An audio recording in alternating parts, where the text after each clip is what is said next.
IPL 2026 కోసం అయితే RCB squad లోకి శామ్ కరణ్ ని తీసుకుందామని ఆలోచిస్తున్నారట. సో లేటెస్ట్ బజ్ ఏంటిదంటే సిఎస్కే అయితే చాలా మంది ప్లేయర్స్ అయితే రిలీజ్ చేస్తున్నారు. అందులో ఇంగ్లాండ్ ఆల్రౌండర్ శామ్ కరణ్ కూడా ఉన్నట్టు న్యూస్ ఉంది. శామ్ కరణ్ అయితే అండర్ 3 CR లోనే సిఎస్కే అయితే వచ్చిల్లు. సో ఆ ప్రైజ్ కి సూపర్ ప్లేయర్ అని చెప్పొచ్చు. సో అతన్ని మంచిగా యూటిలైజ్ చేసుకోవచ్చు. లెఫ్ట్ ఆర్మ్ బౌలింగ్ వేస్తాడు, అలాగే బ్యాటింగ్ లో కూడా ఫైర్ వర్క్స్ అయితే తీసుకొస్తాడు. ఫ్లోటర్ గా కూడా వాడుకోవచ్చు అతన్ని. అండ్ డెత్ లో, పవర్ ప్లే లో ఎక్కడైనా బౌలింగ్ చేయ కేపబిలిటీ ఉన్న ప్లేయర్ అని చెప్పొచ్చు శామ్ కరణ్. అలాంటి ప్లేయర్ అంత తక్కువ ప్రైజ్ ఉన్నప్పుడు సిఎస్కే అయితే వదలదు అనుకుంటున్నా. ఒకవేళ వదిలితే మాత్రం అతన్ని ఆక్షన్ లో టార్గెట్ చేయడానికి ఆర్సీబీ చూస్తున్నట్టు తెలుస్తుంది.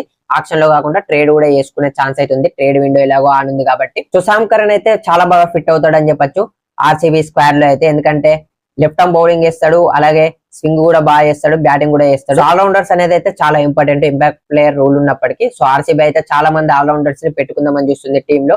సో శామ్ కరణ్ చాలా బాగా సెట్ అయినప్పటికీ లోవర్ ఆర్డర్ లో వాళ్ళకు ఓవర్సీస్ స్లాట్ లో అయితే ప్లేస్ లేదని చెప్పొచ్చు. ఎందుకంటే already Phil Salt, Tim David, Romario Shepherd, Jacob Bethell, Livingstone, Hazlewood లాంటి ఓవర్సీస్ ప్లేయర్స్ ఉన్నారు. ఓన్లీ 4 స్లాట్స్ ఉంటాయి కాబట్టి అక్కడ ఉన్న ప్లేయర్స్ నే సెట్ చేయలేకపోతున్నారు ప్లేయింగ్ లైన్ లో. శామ్ కరణ్ తెచ్చి ఎక్కడ పెట్టుకుంటారో అర్థమైతలే. సో శామ్ కరణ్ కన్నా ఫాస్ట్ బౌలింగ్ యూనిట్ ని స్ట్రెంథెన్ చేసుకుంటే బాగుంటది.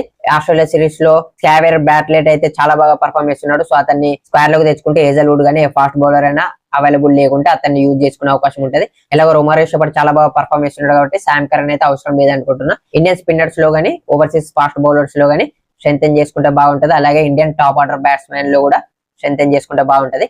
సో మీరేమనుకుంటున్నారు? శామ్ కరణ్ ఆర్సీబీ లో తీసుకుంటే బాగుంటుందా, లేకుంటే వేరే ప్లేయర్స్ కోసం ట్రై చేస్తే బాగుంటుందా? కింద కామెంట్లు అయితే చెప్పండి. అలాగే మరిన్ని ఐపీఎల్ వీడియోస్ కోసం, అలాగే ప్రో కబడ్డీ వీడియోస్ కోసం మన పేజ్ అయితే ఫాలో అయిపోండి.